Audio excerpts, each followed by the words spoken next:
വന്യജീവി ആക്രമണത്തിനെതിരെ കേരളത്തിൽ വൈകാരിക പ്രതികരണം നടത്തുന്ന UDF എംപിമാർ ദില്ലിയിലെത്തിയാൽ വായ തുറക്കില്ലെന്ന് വനം മന്ത്രി AK ശശീന്ദ്രൻ.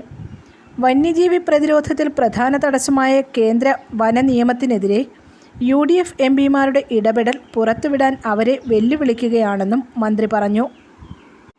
വന്യജീവി ആക്രമണം തെരഞ്ഞെടുപ്പ് വിഷയമാക്കുന്ന UDF യഥാർത്ഥത്തിൽ ജനങ്ങളെ വഞ്ചിക്കുകയാണെന്ന് വനം മന്ത്രി AK ശശീന്ദ്രൻ പറഞ്ഞു. അക്രമകാരികളായ വന്യമൃഗങ്ങളെ കൊല്ലുന്നതിന് കേന്ദ്ര വനം വന്യജീവി നിയമമാണ് തടസ്സം.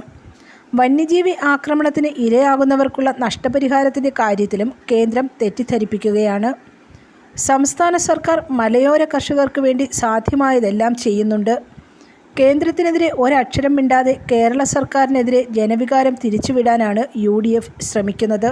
18 UDF എംപിമാർ പാർലമെൻറ്റിൽ വന്യജീവി ആക്രമണത്തെക്കുറിച്ച് ഒന്നും മിണ്ടിയില്ല. ഏറ്റവും കൂടുതൽ വന്യമൃഗശല്യം നേരിടുന്ന വയനാടിനെ പ്രതിനിധീകരിക്കുന്ന രാഹുൽ ഗാന്ധി അവിടെയുള്ള ജനങ്ങളെ വഞ്ചിക്കുകയാണെന്നും മന്ത്രി AK ശശീന്ദ്രൻ പറഞ്ഞു. വന്യമൃഗ പ്രശ്നം നേരിടുന്ന ലോക്സഭാ മണ്ഡലങ്ങളെ പ്രതിനിധീകരിക്കുന്ന UDF എംപിമാരൊന്നും പാർലമെൻറ്റിൽ ഒരിടപെടൽ പോലും നടത്തിയില്ല. അവർക്ക് ഈ വിഷയം ഉന്നയിച്ച് വോട്ട് ചോദിക്കാൻ അർഹതയില്ലെന്നും മന്ത്രി പറഞ്ഞു. News desk press Malayalam.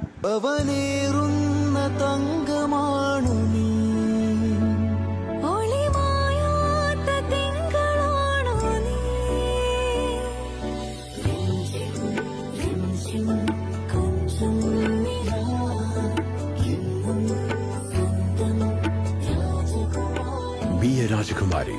Rajakumari Gold and Diamonds. The trust of Travancore. Rajakumari.